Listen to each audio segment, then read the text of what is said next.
وہ یہ کہتے ہیں، وہ حدیث بھی اللہ کے رسول صلی اللہ علیہ وسلم سے ہے کہ جب لوگ واپس جاتے ہیں، یعنی انسان کی تدفین کر کے اس کو قبر میں ڈال کر جب واپس جاتے ہیں، تو میت ان کے قدموں کی آہٹ سنتی ہے، جبکہ اس سے پوچھا جا رہا ہوتا ہے اے فلاں تیرا رب کون ہے، تیرا دین کیا ہے، تیرا نبی کون ہے۔ جب اس سے پوچھا جا رہا ہوتا ہے نا، تو یہ جانے والوں کے قدموں کی آہٹ بھی اس کو سنائی جاتی ہے، تاکہ افسوس کرے یہ وہ لوگ تھے، یہ وہ میری اولادیں تھیں، یہ وہ میرے رشتہ دار تھے جن کے لیے میں نے اللہ کے حکم کو پیچھے چھوڑا اور ان کو میں خوش کرنے میں لگا رہا۔ یہ تو مٹی ڈال کے 3 بار مجھ پر مٹی ڈالی اور پلہ جھاڑ کر نکل گئے، اب تو یہ میری وراثت تقسیم کریں گے جا کر۔ تو جب اس سے اس کو آہٹ بھی وہ سنتی ہے، پھر کیا ہوتا ہے کہ جب قبر میں انسان ہوتا ہے تو اس کے پاس 2 فرشتہ آتے ہیں۔ یہ پوری حدیث سنن ابو داؤد کی ہی میں آپ کو بتا رہا ہوں، یہ سب کچھ ذکر اسی حدیث میں، ایک حدیث میں مل جائے گا، کافی وہ طویل وہ حدیث ہے کہ اس کے بعد 2 فرشتے اس پر آتے ہیں، اسے بٹھاتے ہیں اور اسے کہتے ہیں، یعنی وہ 2 فرشتے کون ہیں؟ ان کا نام ہے منکر نکیر، جو سوال جواب کرتے ہیں۔ پھر اسے بٹھاتے ہیں، یعنی قبر میں اسے بٹھاتے ہیں، پھر اس سے کہتے ہیں، اس سے پہلا کوشچن وہ داغتے ہیں، تیرا رب کون ہے؟ تو وہ کہتا ہے میرا رب اللہ ہے۔ پھر وہ پوچھتے ہیں تیرا دین کیا ہے؟ تو وہ کہتا ہے میرا دین اسلام ہے۔ پھر وہ اس سے پوچھتے ہیں یہ آدمی کون ہے جو تم میں بھیجا گیا تھا؟ تو وہ کہتے ہیں وہ اللہ کے رسول صلی اللہ علیہ وسلم ہیں، یعنی اللہ کے رسول صلی اللہ علیہ وسلم کے بارے میں ان سے پوچھا جاتا ہے کہ وہ آدمی کون ہے جو تم میں بھیجا گیا تھا، کون رسول تھے تمہارے درمیان، موسیٰ علیہ السلام کی امت سے ہو، عیسیٰ علیہ السلام کی امت سے ہو، یا کہاں کی؟ تو اب تو آخری نبی اللہ کے رسول صلی اللہ علیہ وسلم ہے، تو وہ پہچان لیتے ہیں کہ اللہ کے رسول محمد صلی اللہ علیہ وسلم ہیں۔ پھر وہ ابھی تک دیکھیں 3 کوشچن ہو گئے، پھر وہ فرشتے چوتھا کوشچن کرتے ہیں جو کا بڑا بڑا ہی نوٹ کرنے والا ہے، ہمیں بتایا نہیں گیا کبھی، مولویوں نے ہمیں کبھی بتایا نہیں۔ جب یہ حدیث ہم نے پڑھی، ہم نے دیکھا اس حدیث میں تو 4 سوال ہیں، ہمیں 3 بتائے گئے، 3 سوال بھی ہیں، وہ کس کے لیے وہ آگے بتایا جائے گا۔ تو 3 سوال اس کے ہو گئے، تیرا رب کون، تیرا دین کون، اور اللہ کے رسول صلی اللہ علیہ وسلم کے بارے میں، یہ 3 کوشچن ہو گئے۔ اب چوتھا کوشچن، پھر وہ فرشتے اس سے کہتے ہیں وہ تجھے کیسے علم ہوا، یعنی جب وہ تینوں سوالوں کے جواب صحیح دے دیتا ہے، جب تینوں سوالوں کے جواب وہ صحیح دے دیتا ہے، تو اس سے چوتھا کوشچن وہ فرشتے کرتے ہیں کہ تجھے کیسے علم ہوا، یعنی ان 3 سوالوں کے جواب تو نے کیسے دیے، تجھے اس چیز کا پتہ کیسے لگا؟ تو وہ انسان کہتا ہے میں نے اللہ کی کتاب پڑھی ہے، میں اس پر ایمان لایا اور اس کی تصدیق کی، یعنی مجھے ان 3 سوالوں کے جواب اللہ کی کتاب میں نے پڑھی، اس پر ایمان لایا، اس کی تصدیق کی، یعنی قرآن میں نے پڑھا تھا، یا جو اللہ کے رسول صلی اللہ علیہ وسلم سے پہلے جو لوگ فوت ہوئے ہیں ان کے پاس جو کتاب آئی ہوگی وہ اس کا نام لیں گے۔ تو یہ دیکھیں، یعنی یہ جو چوتھا کوشچن ہے، اگر یہ بتا دیا جائے ہمارے معاشرے کو کہ بھائی اللہ کی کتاب پڑھی، اس پر ایمان لایا، اس کی تصدیق کی، یعنی قرآن، ہمارے معاشرے نے تو قرآن کو سمجھ کر ہی نہیں پڑھا، کیا وہ چوتھے کوشچن کا آنسر دے گا؟ اللہ وہ تو فرشتوں سے یہ کہے گا میں نے وہاں مجھے 3 کا ہی پتا تھا، چوتھے کا تو مجھے پتہ ہی نہیں تھا، آپ چوتھا بھی پوچھیں گے؟ یعنی ان کوشچن کے جواب مجھے، جب انسان صحیح جواب دے دے گا تو اس سے چوتھا کوشچن کیا جائے گا، ادروائز نہیں کیا جائے گا، یعنی 3 کوشچن کے بعد چوتھا کوشچن اس انسان سے کیا جائے گا جو تینوں کے جو کے جواب ہوں گے وہ صحیح دے دے گا۔ تو وہ کہے گا میں نے اللہ کی کتاب پڑھی، اس پر ایمان لایا اور اس کی تصدیق کی، یعنی قرآن۔ تو قرآن کی فضیلت آپ سمجھ گئے ہوں گے کہ اس کو سمجھ کر پڑھنا کتنا ضروری ہے۔ اس کو اگر ہم سمجھ کر نہیں پڑھیں تو ہمارے ساتھ کیا کے معاملات ہو جائیں۔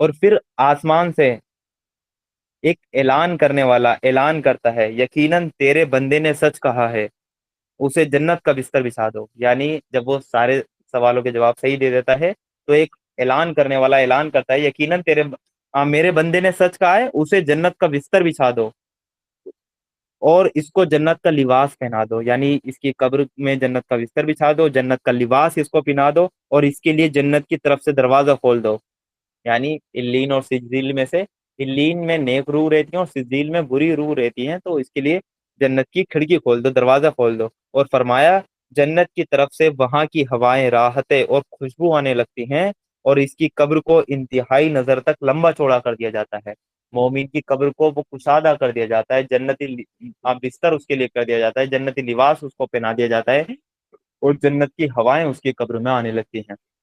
تو یہ مرحلہ ہوتا ہے قبر کا۔ اور پھر جو پھر جب کافر ہے اس کی موت کا ذکر کیا ہے اسی حدیث میں، اور فرمایا اس کی روح اس کے جسم میں لوٹائی جاتی ہے، یعنی کافر کی جب آسمان سے اس کی روح اس کے جسم میں لوٹائی جاتی ہے، اور وہ اس کے پاس آتے ہیں، کون؟ منکر نکیر، اس کو بٹھاتے ہیں، اس سے پوچھتے ہیں تیرا رب کون ہے؟ تو وہ کہتا ہے ہاں ہاں مجھے خبر نہیں۔ پھر وہ اس سے پوچھتے ہیں تیرا دین کیا ہے؟ تو وہ کہتا ہے ہاں ہاں مجھے اس کی بھی خبر نہیں۔ پھر وہ اس سے پوچھتے ہیں یہ آدمی کون ہے جو تم میں بھیجا گیا تھا؟ تو وہ کہتا ہے ہاں ہاں مجھے اس کی بھی خبر نہیں۔ یعنی تینوں سوالوں کے جواب نہیں دے پاتا۔ اچھا یہ چیز بھی آپ دھیان رکھیں کہ دنیا میں آپ نے جس کو رب مانا ہوگا اسی کو آپ وہ قبر میں آپ رب کہیں گے۔ دنیا میں آپ نے اللہ تعالیٰ کو رب مانا ہوگا تو وہ قبر میں آپ کے منہ سے آٹومیٹک نکل جائے گا میرا رب اللہ ہے۔ دنیا میں آپ نے اللہ کے علاوہ کسی اور کو رب بنا لیا تو قبر میں بھی وہی رب آپ کے منہ سے نکلے گا۔ دنیا اگر وہ قبر میں آپ چاہتے ہیں کہ میرا دین اسلام ہے، تو اگر دنیا میں زندگی آپ نے اسلام کے مطابق گزاری ہے تو قبر میں آپ کے منہ سے آٹومیٹک نکلے گا میرا دین اسلام ہے۔ میرا زندگی گزارنے کا طریقہ دین کیا ہے؟ وے آف لائف، زندگی گزارنے کا طریقہ، آپ کی زندگی گزارنے کا طریقہ کیا ہے؟ تو اگر آپ نے اسلام کے اکارڈنگ زندگی گزاری ہے تو قبر میں آٹومیٹک آپ کے منہ سے نکل جائے گا میرا طریقہ زندگی گزارنے کا اسلام تھا۔ پھر آپ سے پوچھا جائے گا یہ جو اللہ کے رسول صلی اللہ علیہ وسلم کے بارے میں پوچھا جائے گا، اگر آپ نے ان کے طریقے پہ عمل کیا ہوگا، ان کی سنتوں پہ عمل کیا ہوگا، ان کی پیروی کی ہوگی، ان کی فرمانبرداری کی ہوگی، تو آپ کے منہ سے آٹومیٹک نکل جائے گا کہ میں ان کا امتی ہوں، یہ نبی ہیں، یہ آقا ہے میرے، میں ان کا غلام ہوں، آٹومیٹک نکلے گا۔ لیکن اگر آپ نے زندگی نہیں گزاری ہوگی تو ہرگز نہیں نکلے گا۔ جیسے اگر اللہ کے نافرمان بندے سے جب فرشتے پوچھیں گے تیرا رب کون ہے، من ربو کا، تو وہ کیا کہے گا؟ اللہ کہے گا۔ کسی کا رب کون ہے؟ پیسہ ہے۔ کسی کا رب کون ہے؟ سماج ہے۔ اللہ کے رسول کی حدیث نہیں ہے کہ مارا گیا آ، وہ عبد ال وہ دینار اور درہم کا بندہ، یعنی جو دنیا میں دینار اور درہم کا بندہ رہا۔ دینار اور درہم کیا ایک کرنسی ہے، اس ٹائم کی کرنسی ہے، یعنی جو اس کا بندہ تھا جس نے اس کو رب بنایا تھا، پیسے کو رب بنایا تھا، تو وہ قبر میں وہی کہے گا۔ ہم سے اگر خدا نہ خواستہ اگر ہم سے وہ قبر میں وہ سوال ہو جائیں، تو ہم سے اگر فرشتے پوچھیں تو ہمارے منہ سے یہ نہ نکلے فرشتے پوچھنا ہے تیرا رب کون ہے، ہمارے منہ سے یہ نہ نکلے کہ میرا رب پیسہ ہے۔ یہی نکلے گا اگر دنیا میں اسی کو رب مانا ہوگا۔ تو یہ بات بھی ہمیں سمجھنی چاہیے کہ ہمیں زندگی بھی اللہ تعالیٰ کے اوپر ہی مان لا کر زندگی گزارنی، اسی کو رب ماننا ہے۔ جو طریقہ ہے وہ اسلام ہے اور اللہ کے رسول صلی اللہ علیہ وسلم کی پیروی ہے۔ تبھی ہم 3 سوال کے جواب دیں گے اور 14 سوال پھر ہم سے کیا جائے گا۔ اب جو مولوی ہم کو 3 سوال بتاتے ہیں نا، تو مولوی سمجھتے ہیں ہم کو اللہ تعالیٰ کا نافرمان، کیونکہ اللہ تعالیٰ کے نافرمان سے 3 ہی پوچھے جائیں گے۔ جب وہ 3 کے جواب ہی نہیں دے پائے گا تو چوتھا اس سے پوچھا ہی نہیں جائے گا۔ چوتھا پوچھا ہی اسی انسان سے جائے گا جو تینوں کے جواب صحیح دے دے۔ تو مولوی نہیں چاہتا آپ تینوں کے جواب صحیح دیں، مولوی چاہتے ہی نہیں ہیں آپ تینوں کے سوال جو تینوں کے جواب میں صحیح دے، کیونکہ مولوی کو پتہ نہیں یہ چوتھا بھی سوال ہے، کیونکہ مولوی نے اگر چوتھا سوال آپ کے سامنے کھول دیا کہ یہ چیز کا علم کیسے ہوا کہ میں نے اللہ کی کتاب پڑھی، اس پر ایمان لایا، اس کی تصدیق کری۔ ارے مولوی صاحب آپ نے تو اللہ کی کتاب ہمیں کبھی پڑھائی نہیں، آپ نے تو سمجھائی نہیں، میں کیسے کہوں گا؟ اس کا آنسر کیسے دوں گا میں؟ اچھا یہ جو 3 کوشچن ہیں، یہ جو 4 کوشچن ہیں، اگر یہ کسی میں نان مسلم کو رٹوا دوں کہ بھائی تجھ سے اگر پوچھے مرنے کے بعد چل ایمان نہیں لا رہی ہے مت لا، لیکن اگر تجھ سے خدا نہ خواستہ اسلام حق ہوا اور تجھ سے یہ سوال ہونے لگے تو اللہ کہہ دینا، اسلام کہہ دینا، اللہ کے رسول صلی اللہ علیہ وسلم کا نام لے دینا اور بتا دینا قرآن سے، تو کیا وہ دے دے گا؟ نہیں، اس نے زندگی جس طریقے پہ گزاری ہوگی اسی طریقے پہ جواب دے گا، بھلے ہی اس کو کتنا ہی یاد ہو کہ ہاں دنیا میں میرا دوست تھا جو اللہ اللہ کہتا تھا، اس کے منہ سے اللہ اللہ نہیں نکلے گا۔ تو پھر جب وہ تینوں جو کافر ہے اس کے منہ سے جو تینوں آنسر اس سے نہیں دیے جائیں گے، تو ایک اعلان کرنے والا آسمان سے اعلان کرے گا کہ اس نے جھوٹ کہا، اس کے لیے آگ کا بستر بچھا دو، اسے آگ کا لباس پہنا دو، اس کے لیے دوزخ کی طرف سے دروازہ کھول دو، اور فرمایا کہ پھر اسے جہنم کی طرف سے اس کی تپش اور سخت گرم ہوا آنے لگتی ہے، اور اس پر قبر کو تنگ کر دیا جاتا ہے، یعنی مومن کے لیے کشادہ کر دیا گیا تھا، اس کے لیے تنگ کر دیا جاتا ہے، یہاں تک کہ اس کی پسلیاں ایک دوسرے میں گھس جاتی ہیں۔ سوال جواب دینے کے بعد ہی نا اللہ تعالیٰ کے نافرمان بندوں کی پسلیاں ایک دوسرے میں گھس جائیں گی۔ ظاہری طور پہ آپ قبر کھولیں، آپ اس مردے کو نکالیں، ایز اٹ از ملے گا، لیکن وہ برزخ کے معاملات ہیں کہ اس کی پسلیاں ایک دوسرے میں گھس دی جاتی ہیں. پھر اس پر ایک اندھا گونگا فرشتہ مقرر کر دیا جاتا ہے. ایک اندھا، اندھا بھی ہے وہ، دیکھ بھی نہیں سکتا، بول بھی نہیں سکتا، وہ مقرر کر دیا جاتا ہے تاکہ وہ دیکھے بھی نہیں میں کس کو عذاب دے رہا ہوں، اور وہ اس کی چیخوں کو وہ سن بھی نہ پائے. تو اندھا گونگا فرشتہ اس پہ مقرر کر دیا جاتا ہے، جس کے پاس بھاری ایک گرج ہوتا ہے، ایک بھالا ہوتا ہے بھاری. اگر اس کو پہاڑ پر مارا جائے تو پہاڑ مٹی مٹی ہو جائے. ایسا اس کے پاس ایک گرز ہوتا ہے جس کو پہاڑ پر مارا جائے تو پہاڑ اس سے مٹی مٹی ہو جائے. اور پھر وہ اسے اس کے ساتھ ایسی چوٹ مارتا ہے جس کی آواز جنوں اور انسانوں کے علاوہ مشرق اور مغرب کے بھی ساری مخلوق سنتی ہے. یہ دیکھیں آپ، جو وہ گرز ہوتا ہے جس کو پہاڑ پر مار دیا جائے تو پہاڑ ریزہ ریزہ ہو جائے. کوئی ہے ایسی مشین ہمارے پاس کی جو پہاڑ کو 1 سیکنڈ میں ریزہ ریزہ کر دے؟ کوئی نہیں ہے نا. اس کے پاس ہوگی. وہ مارے گا اس کافر کے، اس نافرمان کے. اور اس کی چیخ کی آواز، کیونکہ وہ تو اندھا اور وہ گونگا ہے فرشتہ، اس کو فرق نہیں پڑے گا. اس کے علاوہ اس کی چیخ کی آواز اتنی ہوگی، انسان اور جن کے علاوہ ساری مخلوق مغرب سے لے کے مشرق تک کی، یعنی ایسٹ سے لے کے ویسٹ تک کی ساری مخلوق سنیں گی اس کو، اس کی آواز کو، انسان اور جنوں کے علاوہ. اور پھر وہ مٹی ریزہ ریزہ ہو جاتا ہے. اور فرمایا پھر اس میں روح لوٹائی جاتی ہے، پھر اس میں واپسی اس کی روح لوٹائی جاتی ہے. اور قبر میں ایک مرحلہ اور ہوتا ہے کہ جو کافر ہوتا ہے اس کے ساتھ ہوتا ہے. سنن نسائی میں وہ حدیث آپ کو ملے گی 2073 نمبر پہ حدیث ہے کہ جو حدیث کے راوی ہیں وہ ابن عمر رضی اللہ عنہ اس کے راوی ہیں، جس میں اللہ کے رسول صلی اللہ علیہ وسلم نے فرمایا جب تم میں سے کوئی مر جاتا ہے تو اس پر اس کا ٹھکانہ صبح شام پیش کیا جاتا ہے. یعنی اس کا ٹھکانہ کیا ہے، جہنم ہے یا جنت ہے، تو وہ صبح شام اس پر پیش کیا جاتا ہے. اگر وہ جہنمی ہو تو اسے کہا جاتا ہے کہ یہ ہے تیرا اصل ٹھکانہ، لیکن ابھی تو اس میں نہیں جائے گا یہاں تک کہ اللہ تجھے قیامت کے دن قبر سے اٹھائے. تو اس کا ٹھکانہ بھی اس کو ڈیلی صبح شام دکھایا جاتا ہے تاکہ اس پہ عذاب کی شدت اور بڑھتی جائے. لیکن اس سے یہ بھی کہا جاتا ہے لیکن تو اس میں ابھی نہیں جائے گا یہاں تک کہ قیامت کے دن تو قبر سے اٹھایا جائے گا، تو پھر اللہ تعالیٰ کے حضور آپ کی روانگی ہوگی. تو وہ دن ہوگا تیرے رب کی طرف روانگی کا.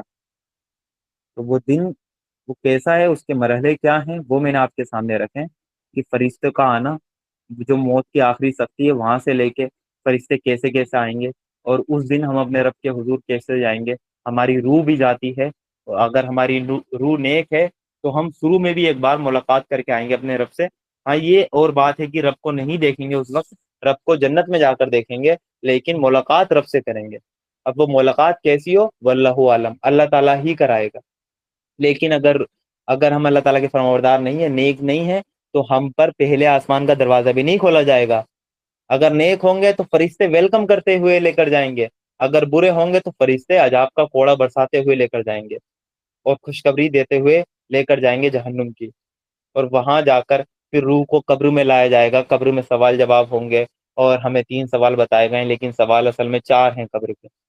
جو 3 سوال کے صحیح جواب دے دے گا اس کے لیے چوتھا بھی سوال ہے، آپ کو یہ علم کیسے ہوا؟ تو وہ کہے گا میں نے اللہ کی کتاب پڑھی، اس پر ایمان لایا، اس کی تصدیق کی. اب یہ آنسر وہی انسان تو دے گا جس نے اللہ تعالیٰ کی کتاب پڑھی ہوگی، اس پر ایمان لایا ہوگا، اس کو سمجھا ہوگا، اس کی تصدیق کی ہوگی. جس نے یہ کام کیا ہی نہیں ہوگا تو اس کو پتا کیسے چلے گا؟ ہرگز پتا نہیں چلے گا. تو یہ چیز ہے. پھر وہ قبر میں جو عذاب کی جو کافر ہے اس کے لیے عذاب ہے، اور مومن ہے اس کے لیے تو جنت کی بشارت ہے. وہاں پر اس کو جنتی لباس، جنتی بچھونا اور جنت کی ہوائیں کھول دی جائیں گی. اور کافر کے لیے جہنم کی کھڑکی وغیرہ سب کھول دی جائیں گی. اس کو ٹھکانا بھی صبح شام اس کا دکھایا جائے گا. مومن کو بھی صبح شام اس کا جنت کا ٹھکانا دکھایا جائے گا. مومن بڑی پرسکون سے پھر آرام کرے گا. یعنی مومن کے لیے جو سختی ہے موت کے وقت تو سختی ہے، کیونکہ اللہ کے رسول صلی اللہ علیہ وسلم پر بھی موت کے وقت سختی جاری ہوئی تھی، تو اس وقت تو سختی ہے، لیکن روح قبض ہونے کے بعد اس کے لیے پھر آرام ہی آرام ہے. اور پھر اللہ تعالیٰ کے جب میدان معیشر قائم ہوگا تو پھر لوگ دوبارہ قبروں سے اٹھیں گے. پھر دیکھیں جو روانگی ہے نا رب کی طرف، ایک روانگی وہ ہوگی جو اصل روانگی ہے. پھر دوبارہ میدان معیشر کی طرف لوگ جائیں گے، میدان معیشر میں جمع ہوں گے اور وہاں رب کے سامنے کھڑے ہوں گے. اور یہ ہے رب کی طرف روانگی.